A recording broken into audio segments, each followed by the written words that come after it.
Bom dia, boa tarde ou boa noite, sejam bem-vindos a mais um vídeo do canal. Eu sou o Cleiton Moura. E eu sou Vanessa Rocha. E hoje a gente vai fazer um resumão a respeito das novas classificações de dinossauros. Então vamos começar. Bem, primeiro eu gosto de colocar umas informações aqui, vamos de uma introdução.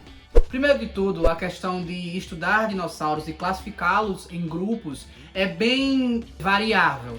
Depende do que vai ser levado em consideração para ver quem são os grupos, quem são os subgrupos. Mas também é o normal de se esperar, porque são criaturas que estão extintas há muitos anos, né? Milhões de anos, literalmente. Alguns deles, os fósseis que são encontrados, registros fósseis que são encontrados, são apenas pedaços. E aí, justamente naqueles pedaços, foi um pedaço coluna vertebral. E aí eles sabem mais ou menos como é que foi o bicho. Foi um pedaço do pé junto com a coluna e tal. E aí vai fazendo, tem todo um cálculo, todo um estudo por cima disso, mas se leva em consideração a média, né? O que é comum de encontrar naquele período geológico, com aquela formato de osso ou algo desse tipo. E, às vezes o bicho, ele tem uma característica completamente diferente do comum, mas não foi encontrado registro fóssil. E aí por isso acaba tirando alguns bichos de uma classificação e jogando em outras. Como, por exemplo, o Elphisaurus, eu não sei se é Elphisaurus ou Psisanossauro, que ele era considerado um dinossauro e agora é um dinossauro morfo, coitado.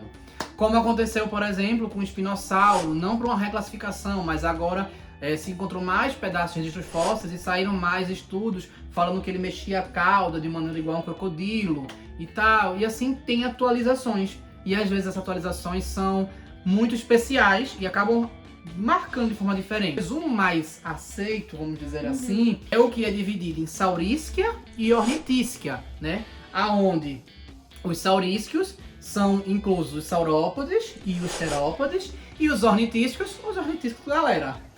Alguns consideram os herrerassauros como um grupo à parte dos dinossauros, outros consideram dentro da classe terópoda e outros consideram de maneiras diferentes.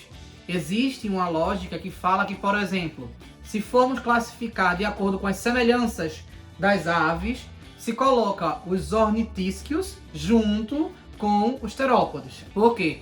Foi da linhagem dos terópodes que saiu as aves, enquanto os ornitísquios, a maior parte dos grupos deles, tem características de bicos de algumas aves, como os Psittacosaurides, por exemplo, que tem a coisinha lá. E fica do outro grupo, fica os saurópodes e os herrerasaurides, por serem mais primitivos, entre aspas.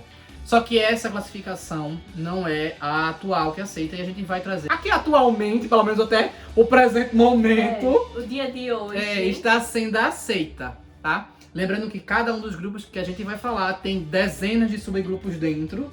E não é que, por exemplo, que eu assim, achei péssimo, porque é bem confuso. Então, por exemplo, quando você divide o terópode, você pode pegar uma linha evolutiva dele e ter, sei lá, mais 20 camadas, nem exagero meu, tipo, mais 20 subgrupos, um dentro do outro. E essa linha aqui tem 3. Aí você fica, por que o outro tanto detalhe se não tem? Sabe? Mas também lembrando que é pelo recorte de tempo. É muito, são muitos milhões de anos, então é óbvio que vai ficar mais complicado ali, porque a gente não tá falando só de animais viventes como a gente classifica hoje os animais da gente. São animais que deixaram de existir em períodos diferentes, existiram em períodos diferentes. Então fica difícil porque tá levando em consideração não só a genética, mas o tempo também. Então, só para deixar claro essa questão dessa introdução, só para vocês terem noção, a gente vai fazer alguns comentários durante o vídeo sobre isso também, mas só para situacionar do porquê é a grande confusão. Porque a proposta do vídeo é justamente resumir essa confusão para vocês que gostam de dinossauros e são curiosos a respeito disso, né? Então... Bom, o primeiro grupo que a gente vai falar vai ser justamente sobre os herrerassauros, né? Que tem ali o grupo dos herrerasauridae. Eles vão ser um dos grupos mais primitivos de dinossauros que a gente tem, né? Justamente porque eles se originam ali pelo Triássico entre 233 milhões a 230 milhões de anos atrás. E eles tinham ali uma média de tamanho entre 2 e 4 metros de comprimento. Alguns exemplares já foram encontrados que tinham um tamanho maior, mas a maioria deles vai ter essa média aí de tamanho.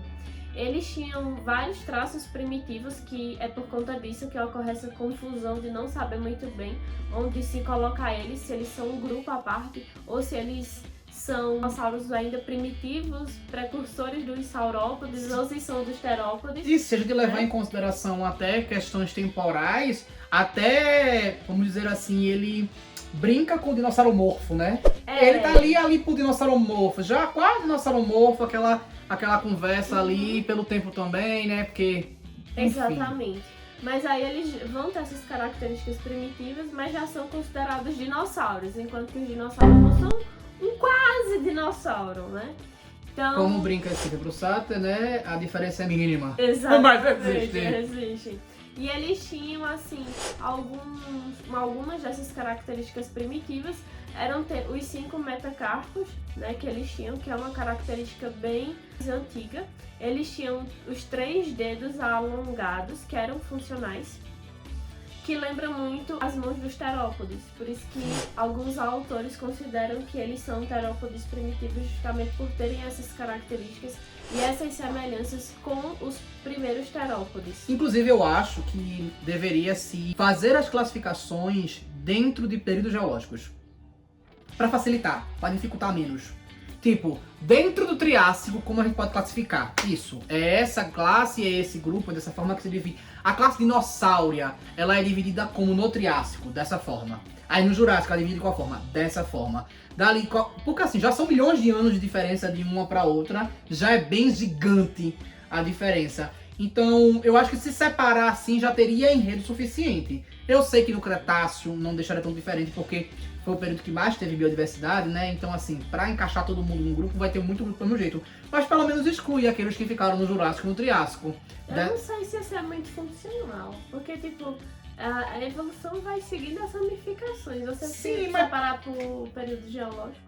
Não, então, eu sei que ele vai progredindo e tal, mas poderia simplesmente ter assim. No Triássico é assim, disso veio isso, mas a gente reclassifica o grupo aqui. Sabe? Assim, eu acho, na minha cabeça, faria algum sentido. Eu vou te falar de coração. Mas enfim, continuando com os herrerassauros, eles também tinham algumas características ali na coluna vertebral e também na cintura deles, que eram características um pouco incomuns entre os dinossauros, que misturava ali entre características primitivas e algumas características já derivadas dos primeiros dinossauros. Eles tinham uma dentição cortante, então eles eram muito provavelmente carnívoros, porque eram adaptados a essa predação.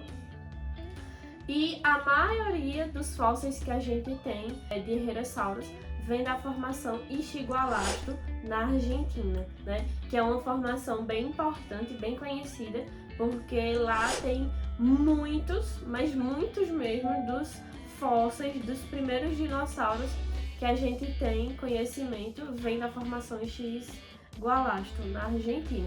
Mas a gente tem exemplares também na formação Santa Maria aqui no Brasil. Então vão ser as duas formações da época do Triássico, que é provavelmente de onde vêm os primeiros dinossauros. Então, eles vieram da América. Ai, eu ia dar essa informação!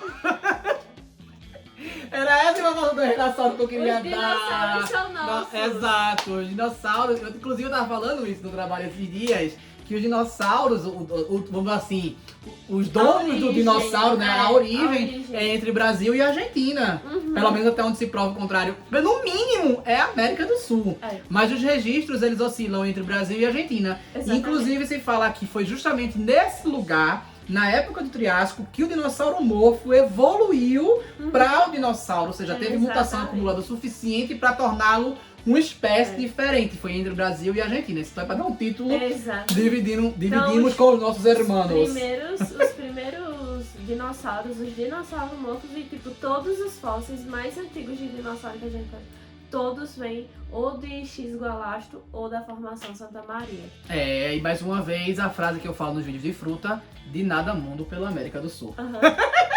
E aí, como os principais exemplares, a gente tem o primeiro, né, que dá o nome ao grupo, que é o Herrerasaurus ischigualastensis. Olha, dessa vez eu não errei. Que vem da formação Ischigualasto em San Juan, na Argentina. que foi descoberto em 1988. Ele foi descrito por um grupo de cientistas, né? Mas a pessoa que realmente achou os primeiros ossos, os primeiros fósseis desses herrerassauros foi um boiadeiro que vivia ali pela região. Meio que por acaso, né? Por acaso, ele não sabia que era de dinossauro, mas era um boiadeiro chamado Victorino Herrera. E é por isso que dá o nome ao grupo de herrerassauro, em homenagem ao Herrera. Meu sonho, imaginar Cleitossauro, é coisa linda. Meu sonho, gente, só não isso. Ela tem que ser paleontóloga, já que não foi. Ela tem que ser pra descobrir, botar lá um... Em homenagem. Em homenagem. Mas enfim, a gente também tem um exemplar brasileiro, que é o Staurikosaurus, que vem da formação Santa Maria. Então a gente também tem um herrerassauro brasileiro. Chiquérrimo. Chiquérrimo. Chiquérrimo. Bem, agora eu vou falar sobre os ornitísquios. Gente, esse grupo, ele é simplesmente imenso. Pra mim é o que tem mais graça dentro de todos os grupos, não desmerecendo os outros, né? Principalmente os saurópodes maravilhosos. Mas os ornitísquios são muito grandes. A gente fez um vídeo, inclusive, Aqui tem uma grande variedade de ornitísquios. Isso, ornitísquio assim, dando na cara. Eles foram bem criativos, assim, bora fazer um monte de coisa diferente. Então, começa os ornitísquios. A gente tinha feito um vídeo antes, que a gente falou dos 14 grupos que se dividiam os ornitísquios, né? Que são vários deles. E, atualmente não é a divisão que é aceita. Alguns desses dinossauros pararam de existir. Alguns desses grupos hoje não são nem mais tão aceitos assim. E eu vou falar enquanto estou aqui na subdivisão. Então, os ornitísquios atualmente eles são divididos em Magnocephalia, Ornitópodes e Tireófora. São esses 3 grandes grupos. Eu vou abrir uns parênteses aqui nessa situação aqui já. O Magnocephalia, que é o primeiro deles, são aqueles Magnocephalia, basicamente que tem adornos na cabeça. Adornos na cabeça. Então, os grupos que se uniram para poder compor o que a gente chamou de Magnocephalia, a divisão antiga era Paxcephalossauro, Ceratopsídeo, Protoceratopsídeo, os Psittacosaurides, que pra mim devia estar em outro grupo, mas ok, os Psittacosaurides e o Homalocephalidae. Esses 5 grupos se juntaram no Magnocephalia, porque todos eles tinham alguma coisa na cabeça, né? Paxcephalossauro, Homalocephalidae, com a cabeça aqui. Um tem a cabeça dura de coisinha e o outro tem a cabeça achatada. O Ceratopsídeo, você já sabe, né? Tem aquela armadura por trás da cabeça. O Protoceratops é parecido com ele também, só que de uma maneira menor e mais singela, vamos dizer assim. O Psittacosauridae, ele também tem a cabeça robusta, mas ele recebe o nome por causa do bico dele, dos psitacídeos, que são os que comem sementes, né? Então todos eles vocês associam já ao Magnocephalia, que, como vocês puderam ver, todos eles têm crânios grossos. Falam também que eles tinham um palato diferente, um palato muito específicozinho já, que já é bem adaptado para comer mato. Para comer as plantinhas dele lá, os triceratops poder cortar, o formatozinho como fosse um bico já preparado direitinho, com lâminas para poder cortar as folhas e se alimentar. Eles tinham as menores pubs, porque isso foi uma coisa que eu acabei não citando na introdução. Ah não, eu citei. Que é dividido, por exemplo, essas divisões às vezes elas são classificadas assim. Vamos dividir pelo osso do quadril, que é a que é hoje aceita entre os saurísquios e os ornitísquios. E também para definir o que é dinossauro. O que é dinossauro, exato, é separado. E aí os grupos vão sendo combinados por outras características, né? Como o Vanessa falou do Herrerasauridae. E agora, nesse caso aqui, é a cabeça que define. Então a cabeça é muito diferentosa ali. Para eles ela é robusta, é do grupo. Esse período ele vai do Jurássico ao Cretáceo, lembrando sempre que no Cretáceo é onde acontece aquele boom de biodiversidade, e os ornitísquios em sua maior parte vão estar lá pelo Cretáceo, quase inteiro, quase todos os grupos, com pequenas exceções aqui, tá? Uns exemplos são o Homalocephalidae e o Psittacossauro, que eu já citei aqui, inclusive o Psittacossauro a gente tem bastante estudo sobre ele atualmente, porque foram encontrados fósseis bem preservados, né? Então ele é bem bonitinho. Outro grupo são os ornitópodes, que ao pé da letra pensa ornitópodes, pé, ornitópodes é ave, então pés de ave, ou seja, as características dele, elas são definidas por aqueles que tinham as patas mais parecidas com aves. E aí a gente volta a falar. Lembra que eu falei da classificação e da divisão dos grupos? É por isso que alguns cientistas consideram ele próximos aos terópodes, porque eles têm algumas características de ave, e às vezes colocam eles junto por causa disso. Eles têm os pés das aves com os 3 dedos funcionais, né, ali no coisinha. Eles podem ficar entre quadrúpede e bípede, ou seja, eles andam como quadrúpede, mas se eles precisarem caminhar como bípedes, tá tranquilo, que ficar mais confortável, foi mais encaixável ali para eles. Eles também têm o bico córneo, que são bicos lá já específicos para adaptação. Nesse grupo está resumido os Hypsilophodontides, os Iguanodontides e os Hadrosaurides maravilhosos, belíssimos, com exceção dos Uledosmontossauro. Não, ali, pelo amor de Deus. O período geológico é entre o Jurássico e o Cretáceo também. E exemplos são o Iguanodon, né, o Zulé, e o Parasaurolophus, eu acho que é o mais famoso desse grupo. É belíssimo. É, o Parasaurolophus é lindo. Ele ali pisa aquele bicho. Eu fico imaginando se naquela cabeça dele tivesse uma crista, uma crina tipo de membranosa, que pegasse até ali e fosse colorida. Ia ser lindo. Por que não vai fazer fóssil? É. Mas faria sentido o Mas pode chifre ser ser que deixe algum coisado. vestígio. Algum momento, talvez, né? Vai que a gente encontre uma múmia como encontraram do Ankylossauro. Vamos ver, né? Vamos ver por aí. Mas, enfim, é esse o grupo. O terceiro grupo é o Thyreophora, que significa portadores de escudo. Então são todos os dinossauros que têm armaduras, têm armamentos. É um bicho preparado para tentar comer em paz. É. Né? Então aí os grupos resumidos são os Stegosaurides, os Ankylosaurides, os Scelidosaurides e os Nodossaurides. São esses 4 grupos que tem a definição anterior. Eles estão dentro desse grupo. Porque todos eles vão ter robustez. Então o que é que eles fazem? Eles simplesmente têm toda uma estrutura óssea protegendo eles. Sejam placas, espinhos ou armas. Como por exemplo a clava de um anquilossauro, né? Ali na ponta de de bater. Todos eles são naquela da assim, meu filho, me deixa em paz, eu quero comer meu mato aqui na paz. Por favor! E o Tiranossauro Rex lá, não, vem cá, siga. Aquele miserável. O período é do Jurássico inferior, ou seja, já começa lá atrás, até o Cretáceo, então vai até o final lá, ele é desenrolado, esse bicho. O exemplo que eu trouxe foi o Scutellosaurus, porque ele é um dos primeiros que foi encontrado desse grupo, é um dos mais primitivos de todos eles. Eu falei de quase todos os grupos e agora tem 2 grupos que não foram falados dentro dessa classificação. E eu pesquisei horrores pra achar. Que foram os Heterodontides e os Fabrosaurides. São dinossauros que começam no Triássico. Eles são muito antigos. Só que nas classificações novas, eles são meio que ignorados. Eu encontrei em alguns lugares, alguns artigos que consideram o Heterodontide como um 4º subgrupo. Mas como ele não tem subdivisão, ele só é citado como se ele tivesse saído da linha evolutiva. Que eu acho mais interessante pensar nisso. De que tá vindo aqui o Ornitisquia. Eita, fulaninho, sai, fica aqui. E a gente segue aqui o outro pra fazer. E não em paralelo. Como se fosse uma paralela, tipo, entendesse? Não entendi nada. Tipo, fica aqui tipo um galho e não uma raiz.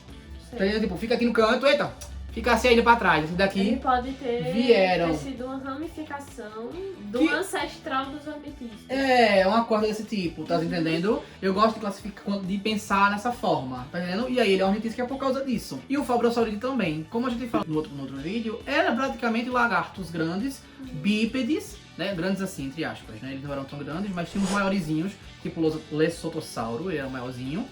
E eles eram bípedes. E o Heterodontide, como o nome já fala, ele tinha uma dentição mais variada para se alimentar. Então ali, provavelmente onívoro e tal, e aí fazia. Esses grupos, às vezes, eles são excluídos. Alguns grupos que eu citei que foram acumulados, tem cientistas que fingem que nem existem, que já reclassificaram. Sério, tem dinossauro que eu fui pesquisar e era de um grupo, e agora ele é Iguanodontide, ele já não é mais fulano.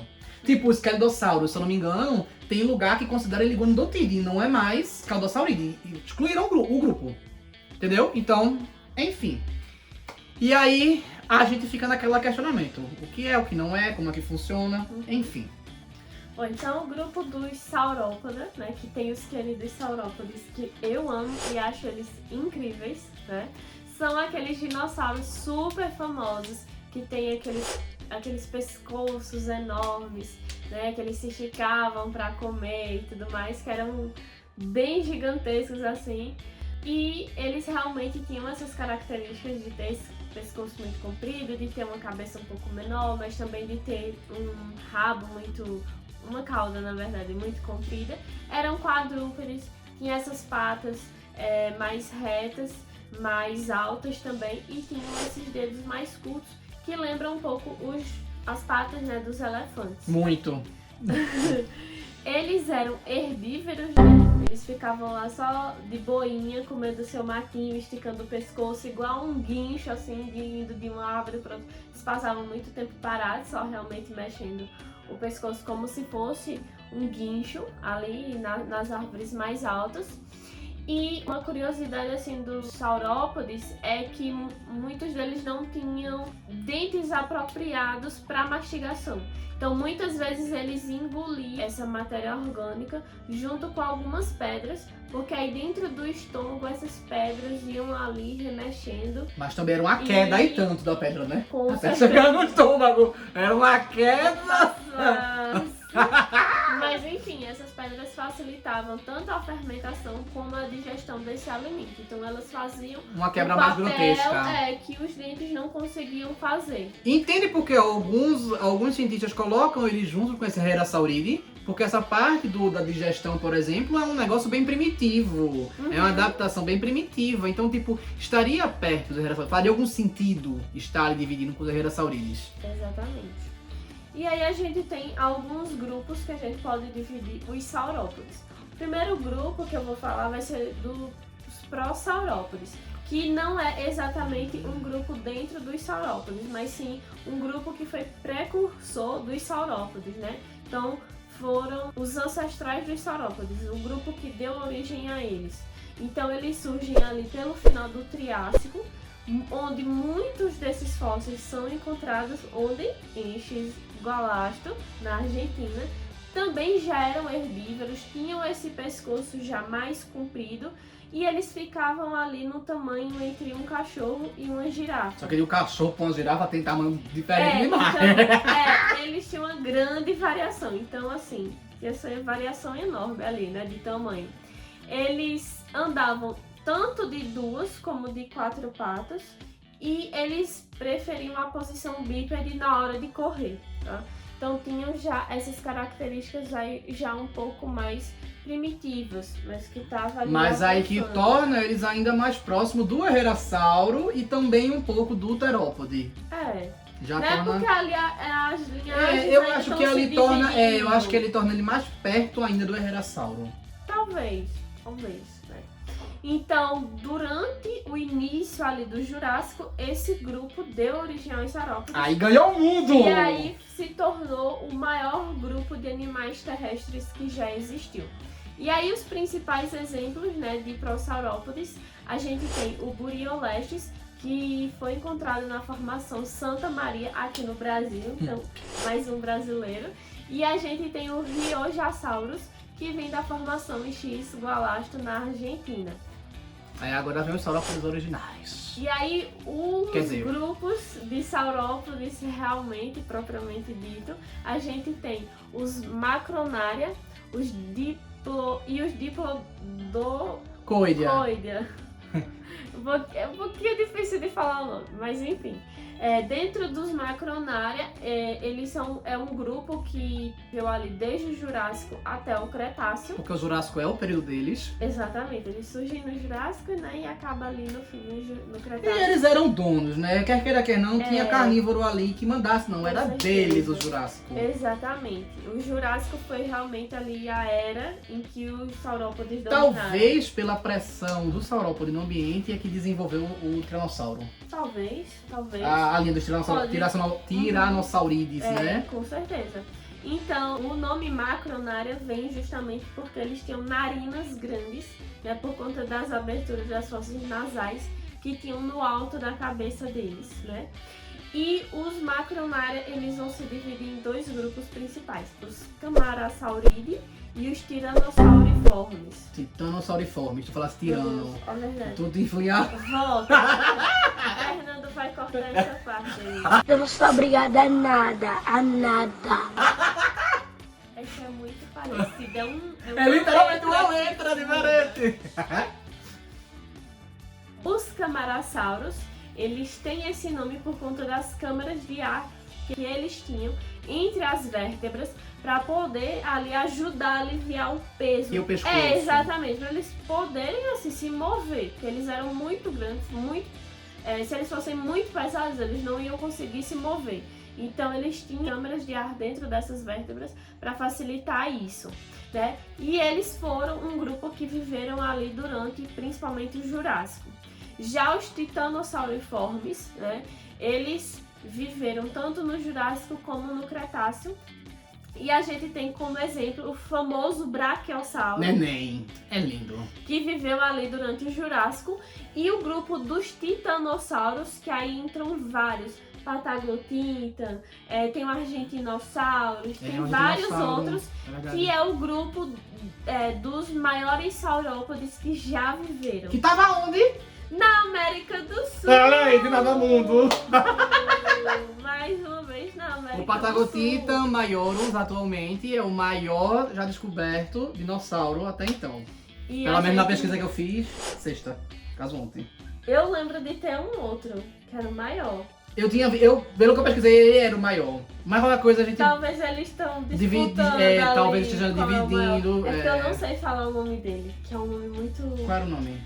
É Dre de alguma coisa. Ah, eu acho que eu vi esse. Eu não sei Eu acho pronunciar, que eu por vi. isso que eu não vou nem arriscar. Mas tá, a gente bota aqui comparativo Mas pra é ver. tudo da América do Sul. Coisa linda. Ou é do Brasil, ou é da Da formação gente, estilista. é isso, Tudo da galera. linda. Coisa linda. E aí o último grupo de saurópode, que é o Diplodocoidea, Coida. quase não sai, são os saurópodes conhecidos como rabo de chicote. Então o rabinho deles realmente parecia ali um chicotezinho. Desenrolado, assim, tem uma ponta da fininha assim, pra ele poder dar aquela escotada pra se defender. Aquela rabada dele. Mas daquele tamanho, eu fico pensando, o bicho que tem assim, eu tenho aqui, ó, coragem de bater de frente pra tu pra tentar te Só comer. uma patada ali, uma rabada Ou ali. pá. imagina, ele vai lá dar uma mordida, o outro vem aqui e dá uma cabeçada. Pô, ele caiu, o outro aqui, ó, pisou. Resolveu o Exatamente. problema. Acabou! Uhum. E é por isso que eles conseguiram, mesmo sendo herbívoros. E não tendo as armaduras dos ornitícios, eles conseguiram sobreviver. Por conta do tamanho. Pra Não era bater pra um bicho qualquer- daquele. Não era qualquer um que conseguia Não, bater um e se saurópode. conseguisse bater um daquele tamanho, era carne. Pra uma vida. Mas enfim, eles tinham pescoços longos e as caudas compridas, né? Nesse formato de chicote. E uma curiosidade sobre eles é que eles têm as maiores taxas de substituição de dentes Ah, eu vi de isso. todos os vertebrados. Até hoje, né? Até hoje é a maior taxa de substituição de dente e o principal exemplar disso vai ser o Nigersaurus, que eles trocavam os dentes a cada 30 dias. Então imagina, a cada 30 dias todos os seus dentes serem trocados. Mas isso também demonstra que eles estavam preparados até pra viver muito, caso precisassem. Sim. Porque se eles trocavam direto, E que também havia um desgaste muito grande. Eles tinham que comer dos pedra dentes. também, né? Então, Exatamente, por conta das pedras. Né? E o Nigersaurus, só para contextualizar no tempo, ele viveu ali durante o Cretáceo. E a gente tem alguns outros exemplares de Diplodocoidea, como a Apatosaurus, que é bem famoso, o Diplodocus, que leva o nome do grupo, tem né? que estar, né? E tanto o Apatosaurus quanto o Diplodocus viveram durante o Jurássico. E a gente tem um grupo chamado Brachytrachelopan. Tá certo? Tá. Brachytrachelopan. Brachytrachelopan. Trava-língua.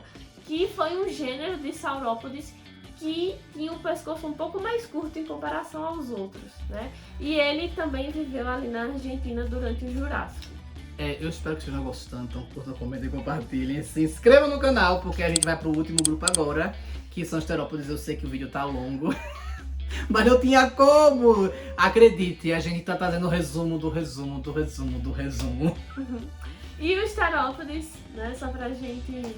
Que a gente começa agora, né, os terópodes. Exatamente, os terópodes, né? Tem o grupo lá, o terópode, né? Na verdade que chama. Eram os dinossauros dípedes que podiam ser carnívoros ou onívoros.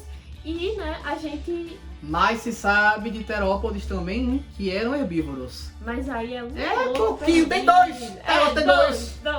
Tem dois! Mas a grandíssima maioria ou era carnívora ou era onívora. E a gente tem ali, dividindo os terópodes em dinossauros avianos e os não avianos, né?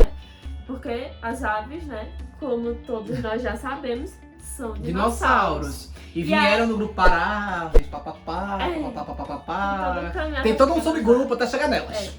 E aí o terópode assim, mais antigo que já foi encontrado, até onde eu pude ver, foi o Odromeus, que foi encontrado aonde? Na Argentina, na formação Ix Galastro, justamente porque é um dinossauro do Triássico. Mas eu acho que esse lê é o mesmo. Você é um de novo. A pronúncia. Eu acho que é Será El. que é? Mas eu tô na dúvida. Eu acho que nesse caso eu acho que é El. O Fernando vai colocar.